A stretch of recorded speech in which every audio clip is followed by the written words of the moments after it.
I'm going to bring our panelists up from the elected official community. Closest to me is Commissioner Don Durden, from Kendall County. Commissioner, good to see you. Thanks for joining us. Good to see you. My friend, Representative Erin Zwiener, representing District 45, which is, this part of the world. We're in your district, right? The property's on the line. Okay. Well, thank you for taking your time out of a busy campaign season to be with us. And then finally, Judge-elect Hal Rose out of Kimble County, Junction, Texas. Thanks for being here. Y'all grab a seat and grab your mic.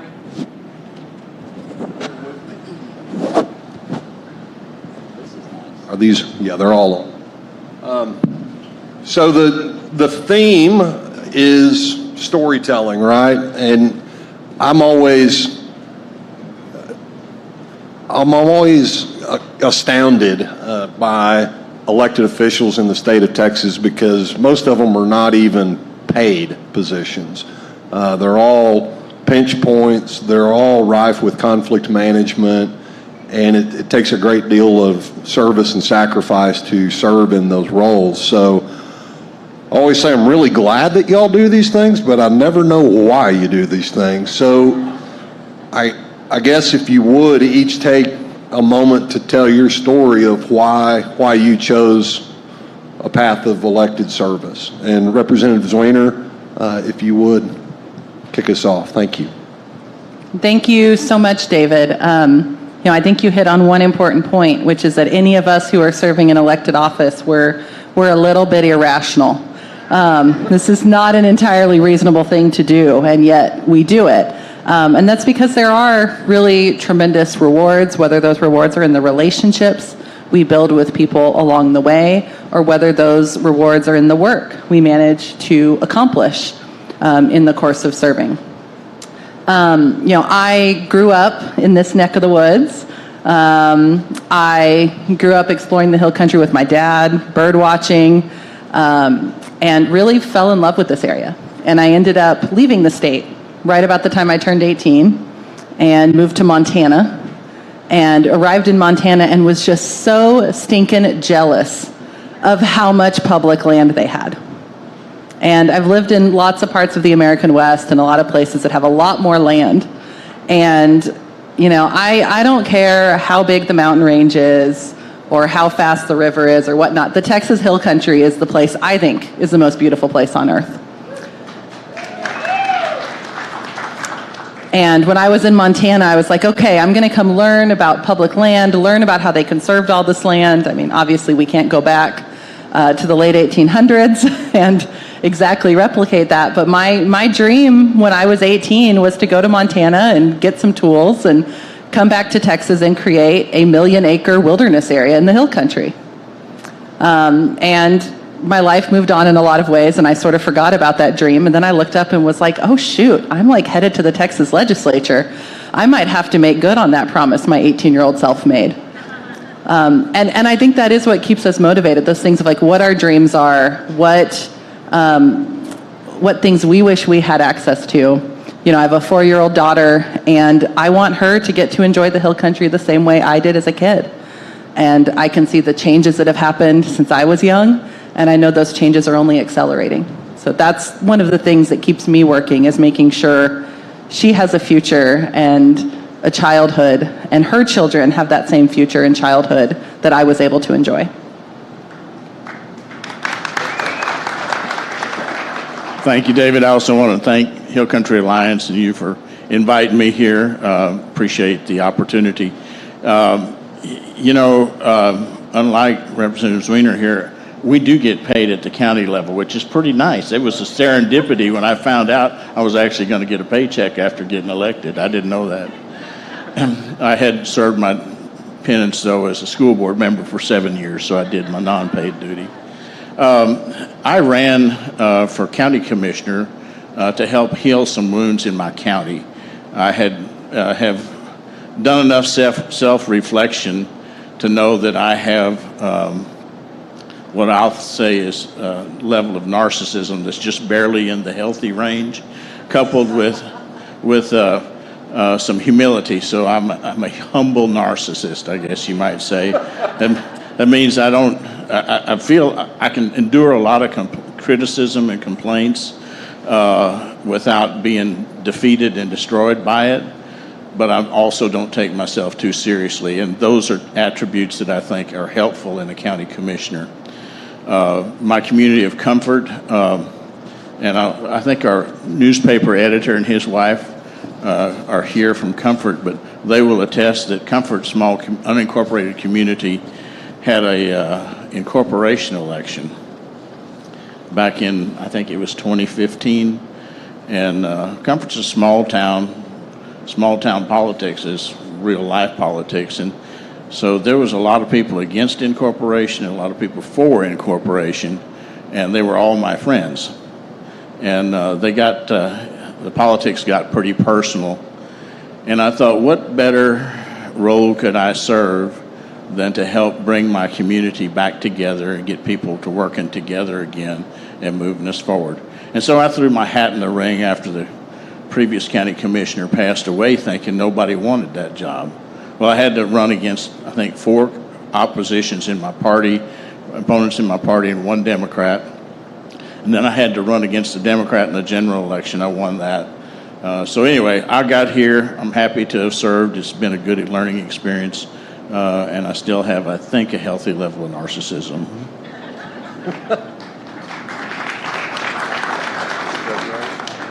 The paycheck and the glory, of course. That's the only reason why I ran. No, I grew up in Junction and graduated from high school there, and then couldn't wait to get out.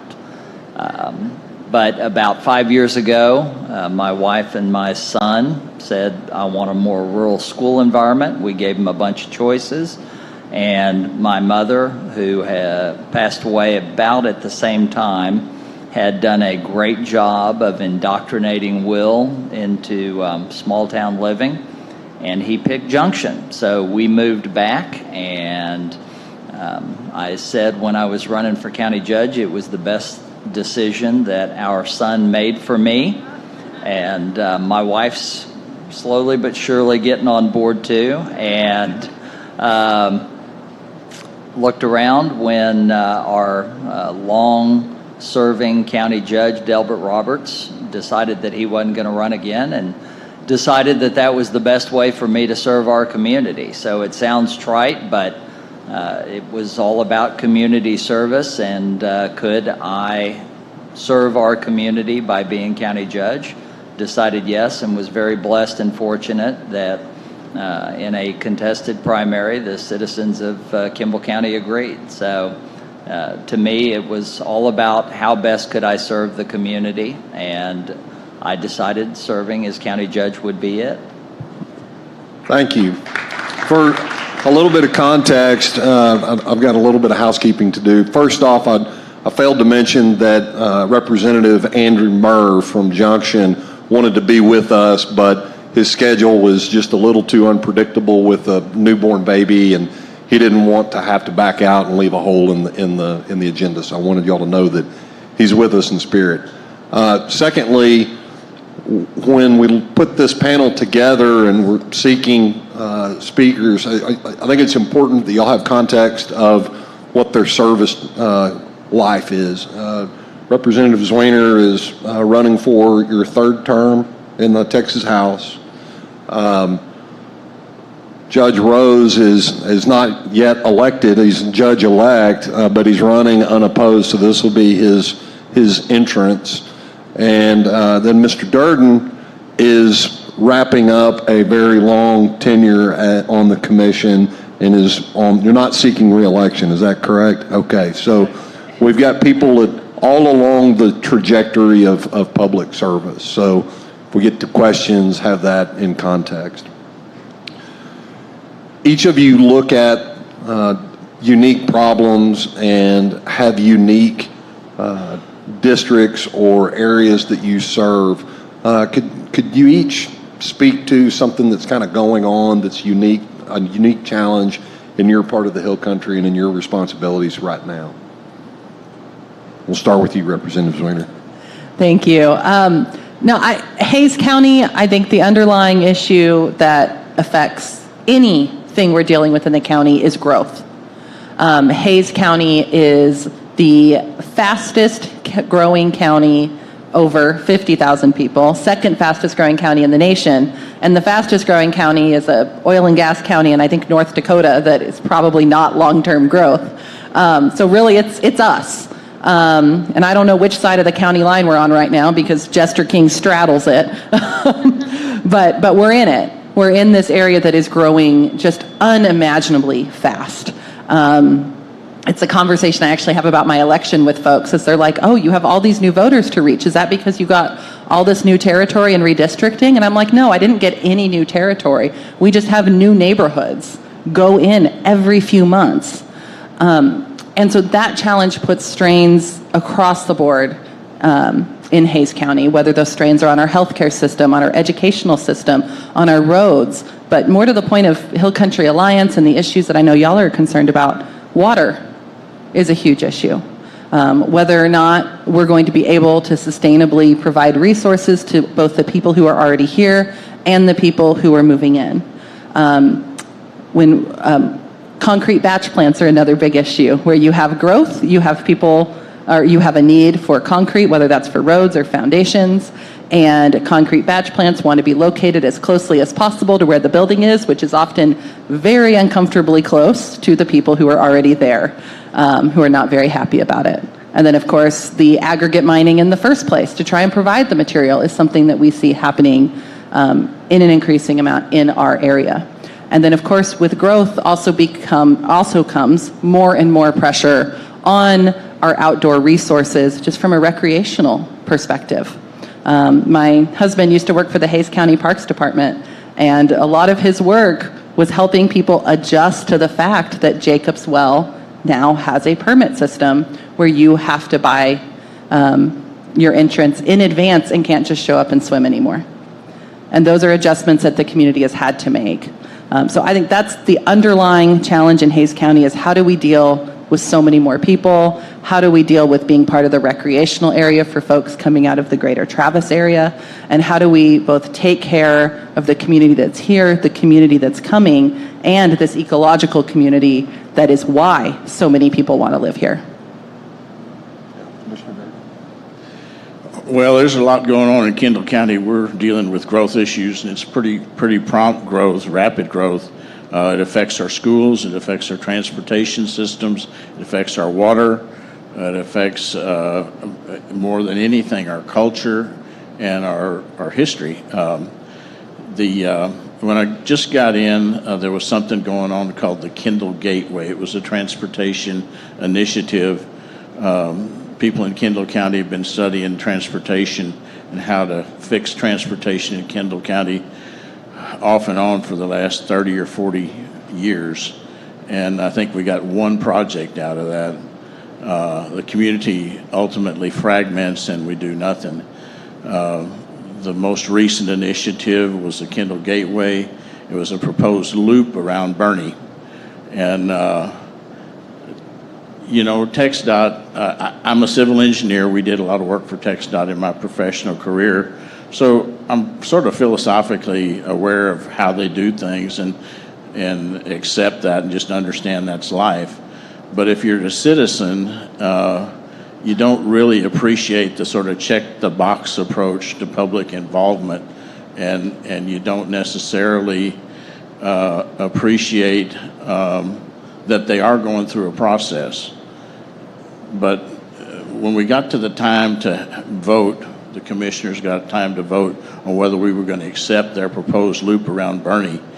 I will tell you, the county judge did a smart thing. He called for 2 or 3 public referenda, and we got to sit in front of a crowd that was easily twice this loud or large and many times as loud as you are, telling us that they were going to light the bonfire pretty quick if we voted the wrong way. And we went through that and ultimately rejected it by a vote of 4-1. But I felt as an engineer that we needed to really address transportation. and I felt like we would do it a different way. So I proposed to the judge and to the city of Bernie mayor and to Fair Oaks Ranch, who is an incorporated city that's partially within Kendall County, that we use a consensus-based process.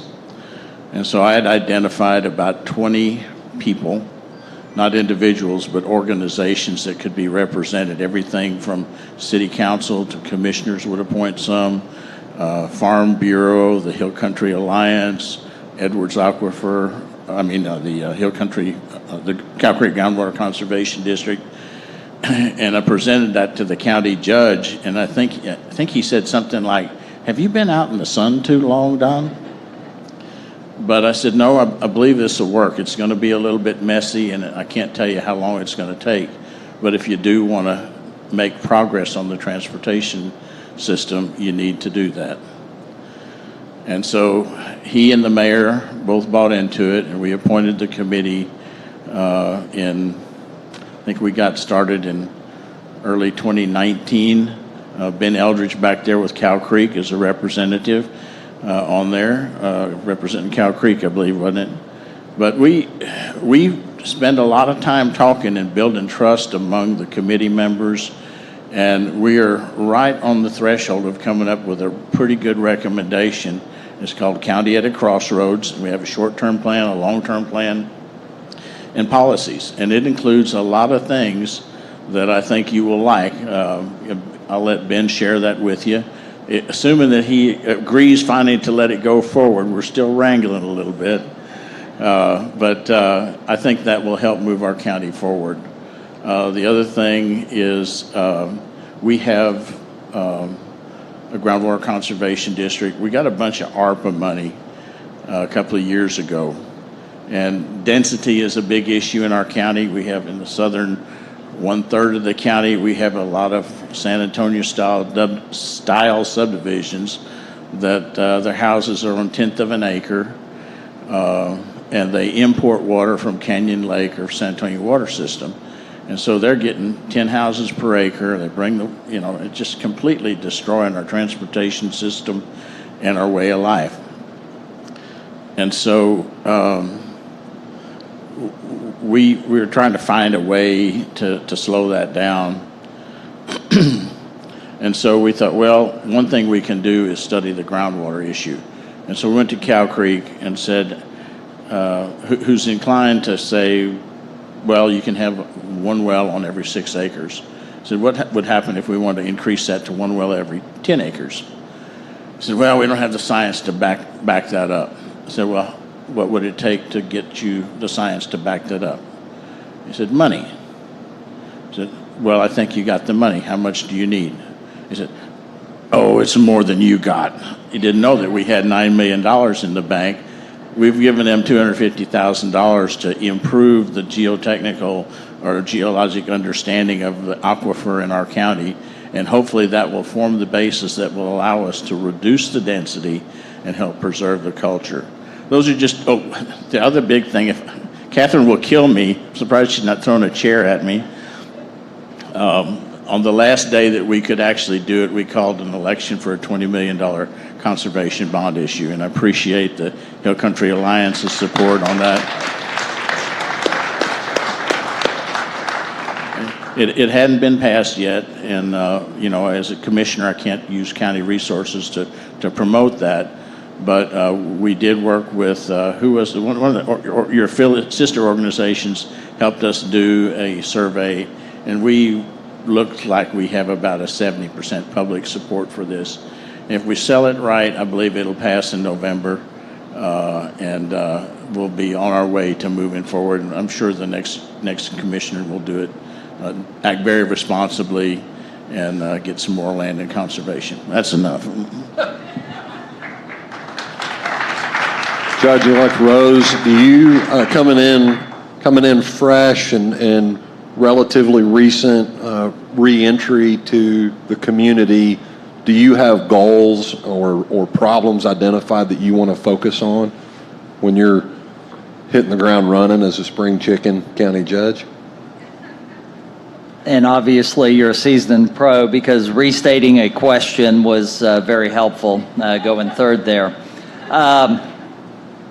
I'd say I've got a number of goals. Of course, working with our commissioners court. The biggest challenge for, I guess, the smallest county of the three that the elected or soon-to-be elected officials are dealing with, our biggest issue and challenge is so many priorities, so little time, and most importantly, so little money. We've got a tax base that is less than half of the budget that was just recently approved by our county commissioners court, and a number of large projects, including and starting with a courthouse restoration, mental health, immigration. These are all challenges that are faced by Kimble County. But like my two other speakers up here, are one of our biggest challenges is growth and development and how to manage that. Because I am a firm believer, and Bill Neiman, and I know I'll get at least one cheer when I say his name. Come on, Bill. And I were talking about it briefly and have talked about it before. Development and growth are going to happen. Even in little old Kimble County, everybody loves the hill country. Everybody wants to move to the hill country. People continue to move in concentric circles, away from population centers. And Kimble County is a beautiful place to live. We've got a wonderful community, and other people want to take advantage of it. And we can stick our heads in the sand, which I'm not a fan of, and refuse to recognize that people want to move and that Kimble County needs growth. We do. Without growth, what happens? You die. And nobody, at least that I'm aware of, wants to see our community and our county die. And so we've got to embrace growth, and we've got to proactively manage it. And I've been very fortunate that I've got a soon-to-be predecessor and county judge in our commissioners court that have adopted subdivision regulations to help manage growth. And we needed it. Historically, we had one page of subdivision regulations in Kimble County. Now we've got 60 some odd pages, and they're great, but now we're going to have to manage the growth that is coming and has come to Kimble County. So, everybody in the room, we all understand this challenge of growth and land fragmentation and natural resource pressures. And you hear it universally from everybody speaking from an elected official position. Everybody here is interested in being part of a solution. This is a leadership summit. These people came because they are leaders. They want to be effective leaders. We're in a huge season of change in our state because of this growth. And the pressures on natural resource, the access to the outdoors was supercharged through the pandemic. We've got this huge turnover in the legislature. There's north of 30 new elected officials in the state legislature. It's a sea of change. What advice do you have for people where are the opportunities and what is a path to be effective in today's modern time on this suite of issues that we're talking about? First of all, I want to tell everybody here, I don't know what everyone's partisan stripes are, but there is huge opportunity for bipartisan work on these issues. I don't think you have to look any farther than the work that was just talked about in the previous presentation about the sporting goods sales tax to see that there is a bipartisan appetite to address conservation issues. I think there's a lot of interest in parkland. I think there's also a lot of interest in making sure some of these communities that are experiencing fast growth do have the tools they need to manage it.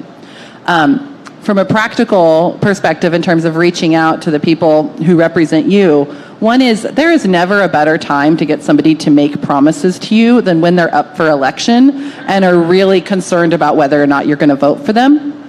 That's not a thing for our judge-elect. He doesn't have a November. But for people who do have a November election, it is a really good time to say, hey, yeah, I was looking at the candidates. Wanted to get more information about you. Tell me how you stand on X. This is really important to me. It's a really good time to get people to make promises to you and to start a relationship with them. Now, the key thing is don't just start a relationship, maintain a relationship with your elected officials. And find some like-minded friends to reach out on the same issue as well. I hear a lot of people say, I'm not sure what my voice means to this person. They seem so inaccessible.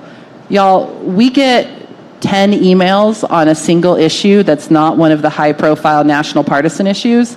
It's like we're being yelled at in my office. That makes an impression. So relatively small groups of people who were organized can absolutely reach elected officials.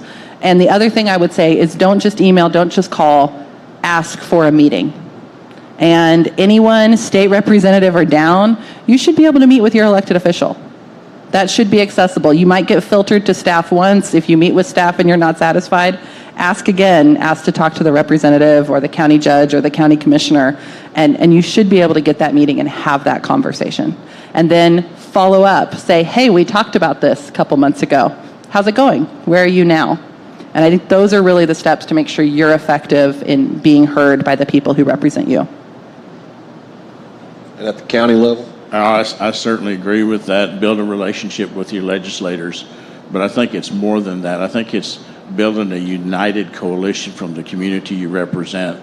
I'm a firm believer that you got to get everybody in the room. Kind of, I believe it was David Suggs from Parks and Wildlife talked about the importance of diversity.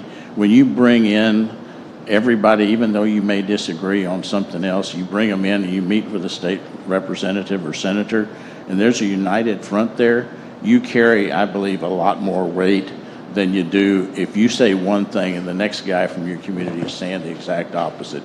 So build your coalitions locally, involve everybody in building those coalitions, and I think you'll be more effective. I just really think that the conservation easement and the agricultural community, I know that there are a few places where y'all come together, where we come together in effectiveness, but I believe that there is a huge opportunity for us to be way more effective in that coalition or that alliance.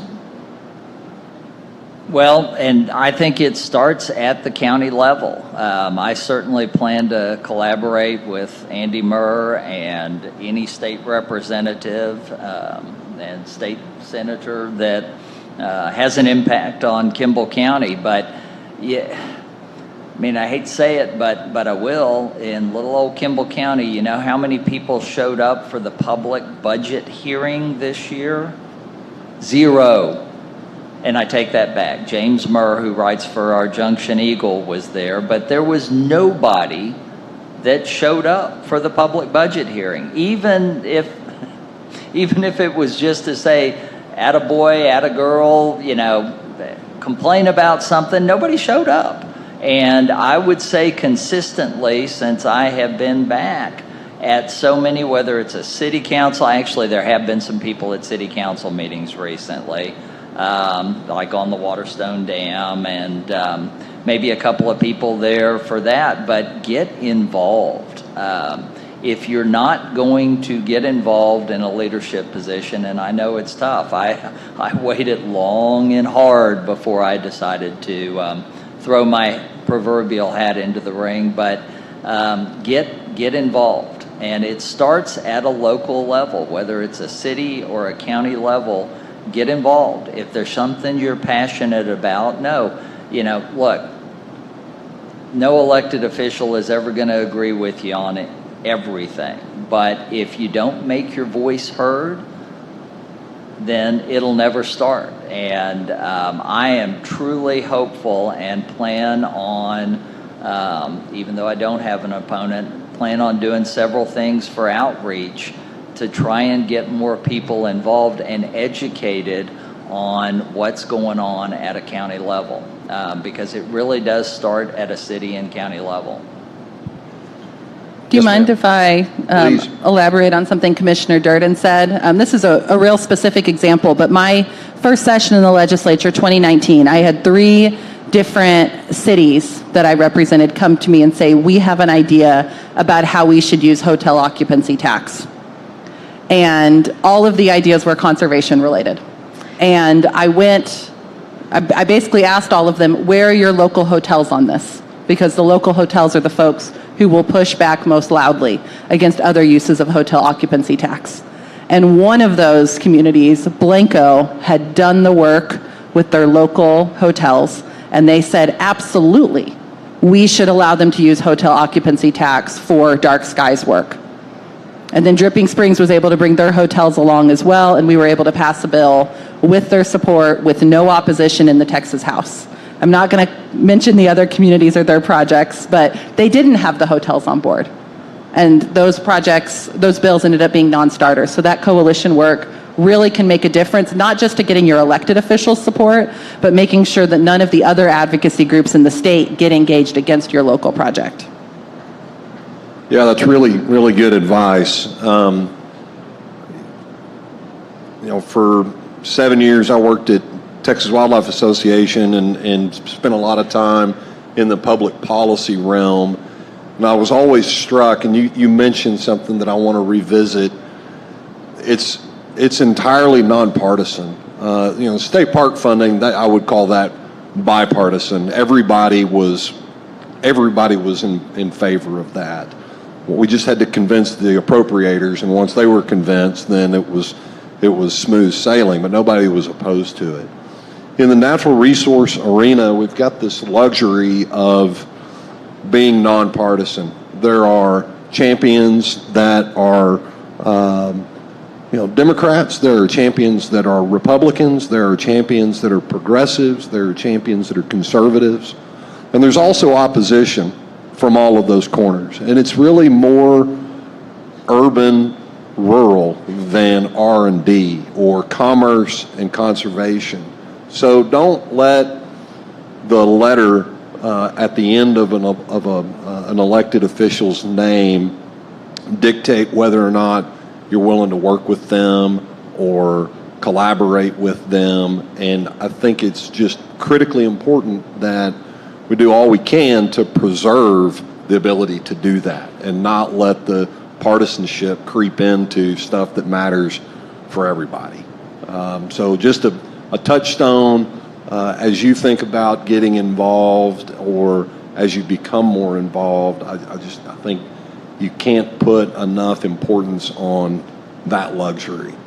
And furthermore, reaching across the aisle, the proverbial aisle, to folks that are going to be potentially opposed to something that you're pushing forward or advocating for, man, doing the legwork and hearing from their perspective where the pinch points are, that'll oftentimes creates opportunity to compromise and find a path forward that is much more achievable and less painful in elected office routes. Yes, sir. David, I would agree with you with one limited exception. If you're thinking about running for county commissioner or state rep or state senator, you're probably going to run as a Republican or a Democrat. Be careful about who you're giving your money to, because it's going to come up in the primary. I will tell you, it will come up. So doesn't mean you shouldn't do it, just be prepared for it to come up. Is that right? So we've got about 20 minutes left, something like that. I wanted to open it up and hear some questions from the crowd, if that's okay. I don't want to provide as much access to these folks in this venue as possible. So first off, thank you all for taking the time out of your busy schedules during election season to join us. So thank you.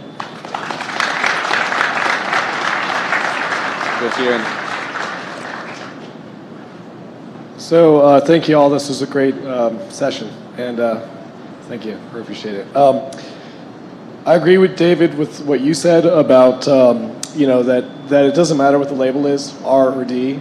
that we need to work with anybody we can work with. What I feel like we're actually up against, though, are very, very well-financed lobbying groups that represent, Home Builders Association, Texas Realtors Association, et cetera. Is there any practical advice about how we beat that money? Because money is rather persuasive in that regard. And I'd love to hear what you guys think. I mean, I'll go first because I don't deal with a lot of lobbyists and I don't anticipate. It was really interesting going back to the subdivision regulations. And again, I've been very lucky because our current county judge has, beginning about 6 months ago, well, after the primary, invited me to everything, kept me completely in the loop. I've been at a number of meetings. And on the subdivision regulations, interestingly enough, I would say that concerned citizens about subdivisions outweighed the developers that came to the public hearings. Again, it wasn't really about money so much, but just in terms of percentage of participants in those discussions, there were far more concerned citizens about the impact of subdivisions and groundwater than there were developers there promoting less regulation. Well, I'll let Representative Zwiener put the icing on this cake, but I will say that I think too often at county commissioner level, we just say, well, there's nothing we can do. Our hands are tied. We don't have the authority. And if there's one thing I've learned, it's that you may not have the authority, but the real question is whether they think you have the authority. So, if a guy comes to you and he has 1,500 acres that's landlocked and he wants to cut it up into 6-acre tracts, he says, but I just need this little old variance here from our regulations so that I can use this easement to get to it. You're inclined to say either, no, I'm not going to do it, which is probably not a good idea, or you say, sure, I'll give it to you, which is probably not a good idea. The prudent path is to say, well, let's talk about this. Now, if you'd get rid of all those 6-acre tracts and make them 100-acre tracts and agree not to subdivide them after that, I think we can start talking. And that will work more often than not. So don't give up what you have in terms of strategic advantage, and don't be scared as a county commissioner. We have our own court. We have a courtroom upstairs on the second floor. And if somebody says, well, we're going to sue you, say, okay, come on, get loaded up. We'll see you on the second floor. And that'll scare them off about 50% of the time. I'm going to pick on the realtors a little bit since you brought them up. And I'm going to talk about it a little bit more from the power angle side of it as well. I think, well-funded, big money groups definitely have disproportionate power in Texas. And we could get into the reasons of that, but that's not really why we're here today. But it's definitely a challenge. But in terms of, sort of how communities really make sure they're asserting their own power, first of all, money doesn't vote. Money helps talk to people who might vote, but it doesn't actually vote. And those of us who are in elected office do know that. And so an organized group of people, an organized coalition, can wield more power than money. Absolutely. And I say that I was outspent 5-1 in my first general election. And I'm sitting here representing the people of Hays County. And a lot of that was actually conservation voters in Hays County that were a big part of driving my election.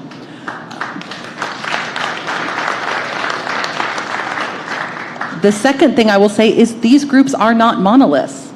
So I said I was going to pick on the realtors. They did not support me in 2018. Most of their members in Hays County did, because if you were looking at realtors, yes, they have an interest in there being houses to sell, but they also have an interest in those houses maintaining value. And if you are working somewhere where the natural world and availability of water and wells not running dry is part of the value of their homes, their interests can actually align. And so some of my advice is, if there are those groups that seem to be exercising power against your interests, see if you can infiltrate a little bit because there are probably individuals in that group who may be more aligned than you realize that can help at least split that group or maybe even slowly pull them over your way. And so I mentioned the realtors because the Four Rivers, I don't even know if it's a chapter or whatnot, but that's the regional organization of the realtors. They've actually been decent on conservation issues. Not perfect, but decent.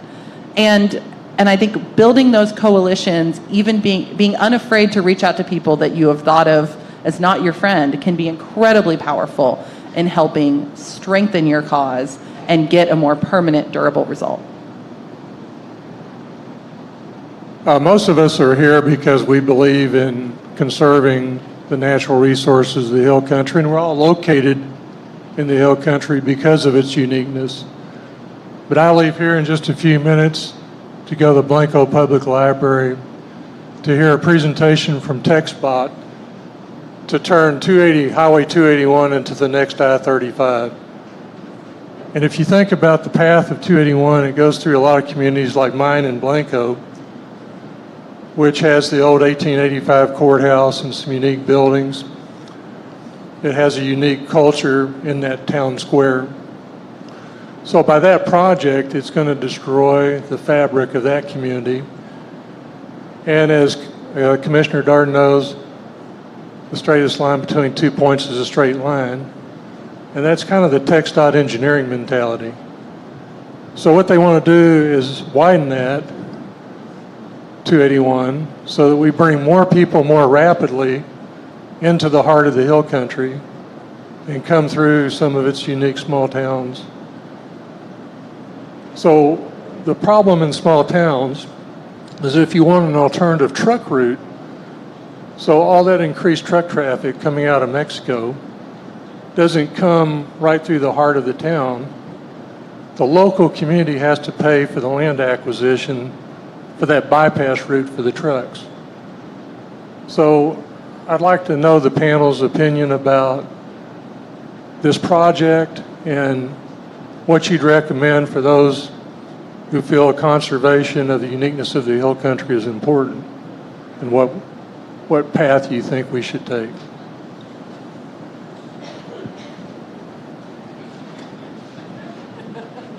Okay, you got a big fight on your hands, and you need to involve as many friends as you can find to help you with that. This group probably has a lot of resources. Whether they're going to get involved in the fight directly, I don't know. But TxDOT has a mission, and they got a job to do. And so I think if you understand that job, and the better you can articulate an alternate way for them to address the problem, the sooner and better and more effectively you'll be able to counter that and preserve your town. But the citizens of Kendall County rose up and they stopped the Kendall Gateway, and we're coming up with an alternative plan that directs traffic through our county in a way that uses arterial streets rather than freeway type streets. I believe that Gillespie County stopped a bypass around their community recently. And I think increasingly people begin to see that there is value in our culture, value in our environment, and they're willing to stand up. And it doesn't mean you have to throw rocks and stones. It just says, folks, you're really destroying something valuable here. Participate in the process and just don't be bashful. That's my advice. So first of all, I want to say I am currently your state representative. I am happy to talk more about this issue and see if we can be of help. That said, I'm in a little bit of an awkward position because I will not be your state representative in January. And so I would also encourage you to reach out to the folks running to be the state representative for District 19, because my voice is going, I'm in the awkward position where I technically represent y'all, but my voice counts less than it would if that was still going to be my district in January. So I'm happy to help troubleshoot, but I also want to encourage you to build other relationships and be prepared. And y'all are in the extra strange position of are y'all going into Senator Campbell's district, or are y'all going to be in in Pete Florida. Are y'all going to be in Pete Florida's district? Or that's going to be Campbell? Okay, so I would recommend starting to reach out to Senator Campbell now and having this conversation with her, even though she will not technically be your state senator until January. Your current state senator is running statewide, so I think focus your effort on Senator Campbell. But I think the other thing that's really important is to build a coalition of people along 281, because what y'all are up against is Austin. And I say that because there's been this trend I've noticed, and I've seen it in Hays County, not just at TxDOT level issues, but also county level issues, of sort of having a major road that isn't handling its capacity anymore, and the tension being between, do we upgrade this road and make it bigger and make it able to handle more traffic, or find other ways to take pressure off the road? You know, talking I-35, I'm thinking trains, which is a long-standing fight.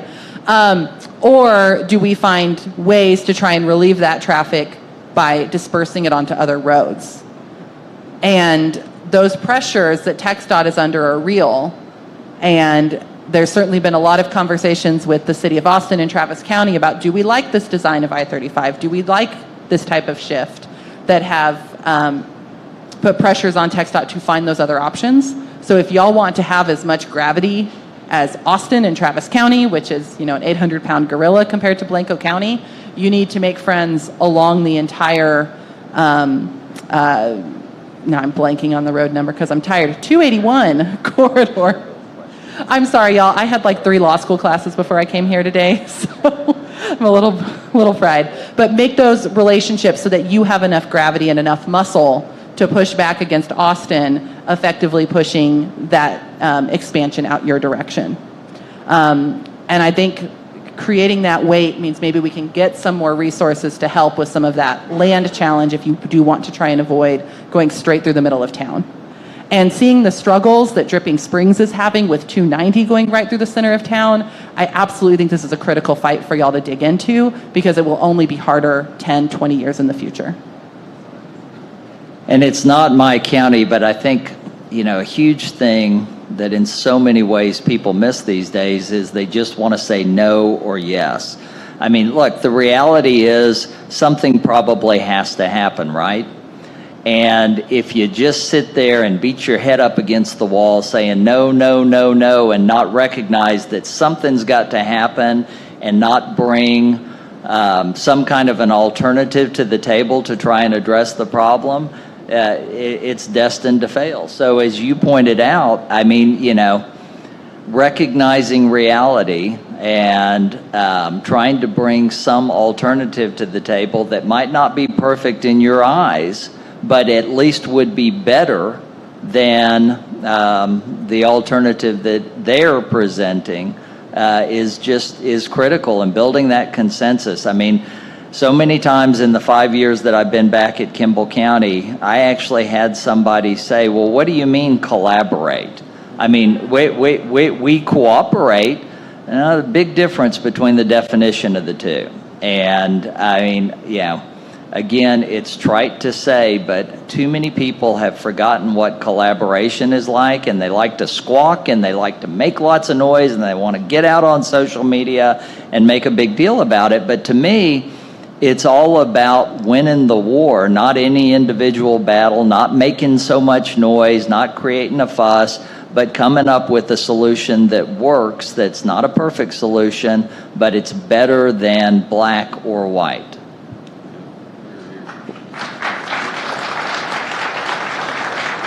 We have time for 2 more questions. We're gonna hear them both, and then we'll go to the panel for the answers. This is really just a thank you. You all are taking on jobs that can keep you awake at night, and I think there's a lot of appreciation.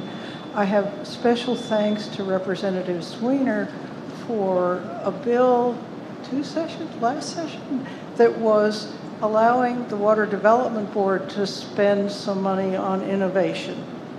Because I think that part of the stumbling blocks we face is when a state agency gets rigid and does it the way it always did it when there was something really good out there.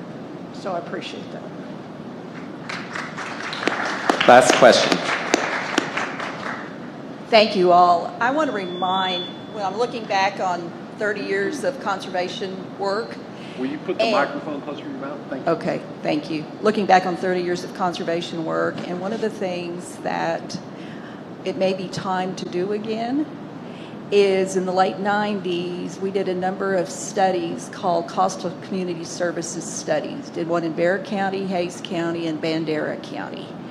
And it was to dispel the myth that a new rooftop is the best way to support the local tax base.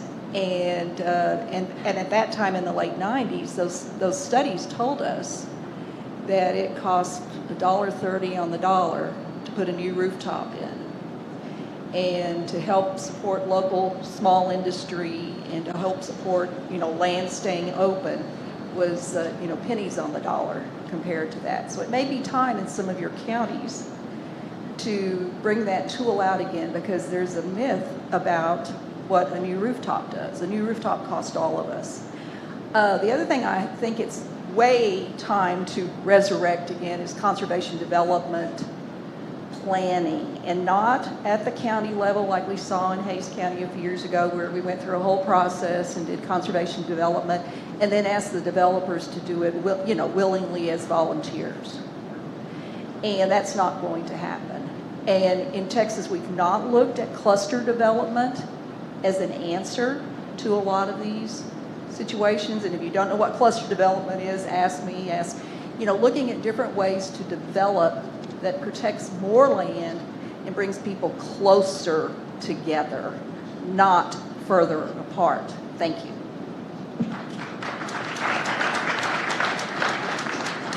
Thoughts, reflections? Sure. First of all, thank you for mentioning that piece of legislation about the Green Infrastructure Fund. Unfortunately, we're going to be taking another turn at that this next session, because while it passed the House, it did not make it through the Senate, but that was to allow more nature-based infrastructure for flood management. In terms of growth, managing growth is the biggest challenge we have in Hayes County. And I think one of the challenges that I'm sure our commissioner and future county judge will acknowledge is the legislature has made it hard. There are a lot of barriers to good local planning. And I think what's been particularly painful about that in Hayes County is Hayes County isn't just growing, we're urbanizing. And we're urbanizing at the tail end of this real trend of the legislature pulling back local tools.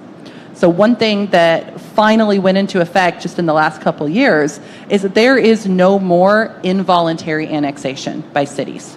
What that means is that if an area right on the border of the city of Kyle says, hey, we're going to subdivide, the city of Kyle can't go, you're going to be part of Kyle, and we're going to subject you to city regulations because now you're behaving like a city. That can't happen anymore. Instead, the city has to convince those folks to voluntarily join the city. And they have some tools to do that, but they don't always succeed. San Marcos is actually having a fight over wastewater with a subdivision that wants to come on the edge right now. But all of that means that we have development that looks like urban development happening outside city areas. And the base scheme of the Texas legislature, of the state of Texas that we've given, is cities can do anything the legislature hasn't told them they can't do. Counties can only do things the legislature has told them they can do regarding development. So we have so many fights where you'll have a new subdivision start to pop up right on the edge of city limits. And the city's like, well, it's in our extraterritorial jurisdiction. We can't really say no. We can negotiate, but we can't say no. And then folks will go to the county and say, well, can you say no? And they'll say, no, we can't say no either. Go bug your state rep. And so, they have some tools to negotiate, as Commissioner Durden mentioned, but let's talk about that variance. We'll figure out a path. But we need to give stronger tools to our counties and cities. And to do that effectively, it needs to not just be me, one out of 150 members, asking for it. We need a hill country or a fast growth county coalition to say these are the tools that make sense in our backyard so that we can build a strong bipartisan coalition and move that through the legislature. And so, we're sort of in early efforts to try and build that coalition among the members, but we need help on the ground for folks to ask your state legislators to come get engaged on this and talk about the tools your community needs so we can design something that serves the region.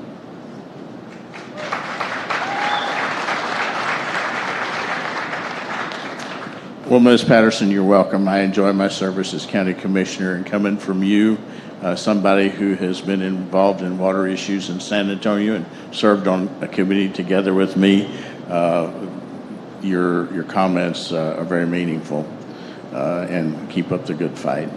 On the cluster development, we have one that has been tried in Kendall County, and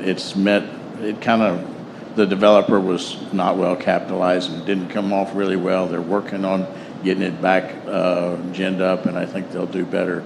But I think there's a lot of promise for that. I think that particularly in places where you have some significant topographic relief, those kinds of developments can really preserve the ambiance the rural ambiance, while providing the sense of community that people want in a more suburban sort of situation. And then I'll say this in deference to my colleague, Mr. Eldridge, it also presents the opportunity to connect communities, cluster communities, with trails and micro-mobility corridors that at some point diminish, to some extent, how much we don't know, congestion on the roads. So I think we need to find a way to communicate that, not just to the commissioners, but to the community at large, so that they'll support the commissioners when they say, yes, we can do that. And all I would say, and it's certainly not a shot, is I would love to see more tools and less unfunded mandates from the state. Because right now, based on my perspective, we've got far more unfunded mandates than we do tools at the county level. Well, thank you all for being here. Panelists, thank you very much for your service and your time today. I hope this was helpful.